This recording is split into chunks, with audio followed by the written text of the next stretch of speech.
भारत में शोभा यात्रा की परंपरा बहुत पुरानी है। जिस काशी में गंगा तट के तुलसी घाट पर रामचरितमानस जैसे महान ग्रंथ का सृजन हुआ हो, ऐसी नगरी में रामनवमी के दिन मां गंगा के आंचल पर राम कथा मंदाकिनी शोभा यात्रा का तुलसी घाट से ही वार्षिक आयोजन अपने औचित्य एवं सार्थकता को स्वयं प्रमाणित करता है। इस शोभा यात्रा के माध्यम से महादेव की नगरी काशी के श्रद्धालु भगवान श्री राम का साक्षात्कार करते हैं, उनके मर्यादित जीवन को अंगीकार करते हैं। इस वर्ष श्री रामनवमी पर रामकथा मंदाकिनी शोभा यात्रा आगामी 17 अप्रैल को तुलसी घाट से निकलेगी, जिसमें लगभग 16 बजड़ों पर भगवान राम के जीवन पर आधारित विभिन्न सजीव झांकियां निकलेंगी।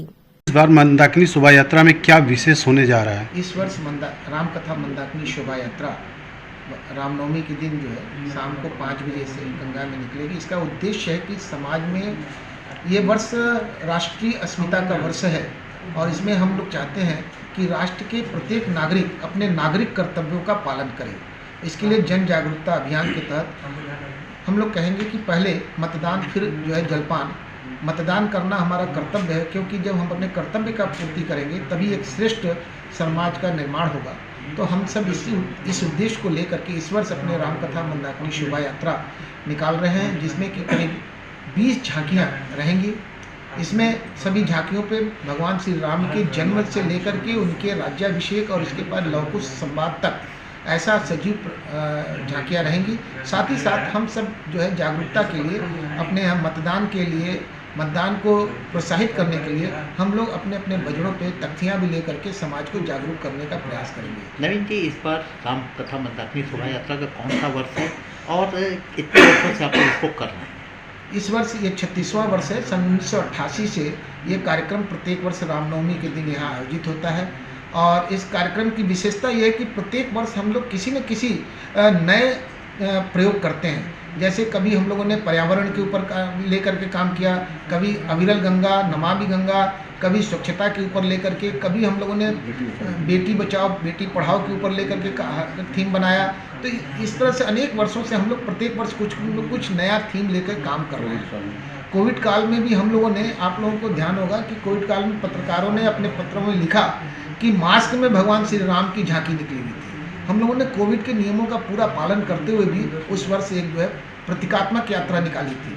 नवीन जी, इस बार 17 अप्रैल को रामनवमी जी का पर्व सारा सनातन मनाता है और मनाएगा, लेकिन इस बार सारे सनातनियों के लिए बड़ा विशेष भी है। अयोध्या में प्रभु श्री राम की प्राण प्रतिष्ठा हो चुकी है, उसको लेकर क्या कुछ रहेगा? आपको याद होगा कि ये कार्यक्रम सन 1988 से चल रहा है, लेकिन अयोध्या में रामनवमी, अयोध्या में भगवान श्री राम के मंदिर का शिलान्यास सन 1989 में हुआ। जो लोकतंत्र में भगवान श्री राम के आंदोलन का जो पृष्ठभूमि रखी गई, उसकी पृष्ठभूमि जो है 1988 में भी कह सकते हैं रखी जा चुकी थी यहाँ पे। और ये अपने आप में बड़ा ही अद्भुत और बड़ा ही ऐतिहासिक पल है कि आज भगवान श्री राम का भव्य मंदिर अयोध्या में बनकर के तैयार हो गया है और वहाँ इस वर्ष सूर्याभिषेक भी होने वाला है। और शाम को हम लोग यहाँ पे माँ गंगा के आंचल में भगवान श्री राम की झांकी निकालेंगे। तो ऐसा लगेगा कि भगवान ने जहाँ उनको कहा है सूर्यवंशी कहा गया है, लेकिन चंद्रवंशी होने के साथ भगवान कृष्ण कहे जाते हैं, लेकिन माँ गंगा के आंचल में भगवान श्री राम अटखेलियाँ लेंगे। इस वर्ष का एक ऐतिहासिक क्षण आने वाला है। तो इस बार का आप लोगों का विशेष थीम है कहीं ना कहीं मतदान को लेकर के कि समाज में जो है जागरूकता और 100% मतदान हो, ताकि एक अच्छा, एक स्वस्थ और समर्थ भारत का निर्माण हो सके, एक विकसित भारत का निर्माण हो सके। इन सब चीज़ों को लेकर के हम अपने धार्मिक आयोजन के साथ साथ एक हम सामाजिक कार्य भी करने जा रहे हैं इस वर्ष।